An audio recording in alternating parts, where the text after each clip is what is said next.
Miguel Tanfelix na scam sa Brazil. 2,000 naging 20,000. Mga kachika, hindi inaasahan ni Miguel Tanfelix na ang unang gabi niya sa ibang bansa, kung saan happy-happy lang sana, ay mauuwi sa isang nakakalokang aberya sa isang restaurant. Kwento ni Miguel sa Fast Talk with Boy Abunda, mag-isa siyang nagdiwang ng kaarawan habang nasa Brazil. In-enjoy niya raw ang ganda ng nature at ng nightlife doon. Kaso pag-amin niya, na-scam lang ako ng 20,000. Ha? Paano naman kaya ito nangyari, mga kachika? Napaamin naman ulit si Miguel.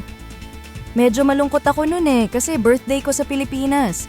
Kaya hindi raw niya agad napansin ang pagkakamali na instead of 2,000 lang sana ay 20,000 na pala ang naibayad niya. At noong napansin na niya, kinabukasan pa nang maramdaman niyang magaan ang wallet. Kaya ang ginawa niya, kinonect ko. At yun na nga, doon na niya napagtanto sa restaurant nangyari ang aberya kasi halos araw-araw daw siyang nandun. Pagbalik niya sa restaurant, nakipag-ugnayan siya agad sa may-ari.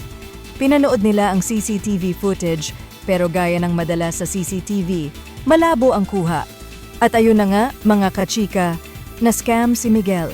Kaya napajoke na lang siya. Birthday ko naman, regalo ko na lang sa kanya yon. Sabay halakhak. Mga kachika, grabe yon. Pumunta lang sana ng Brazil para mag-good time sa birthday, pero sa halip na regalo, may nabawas pa sa bulsa ng nagse-celebrate.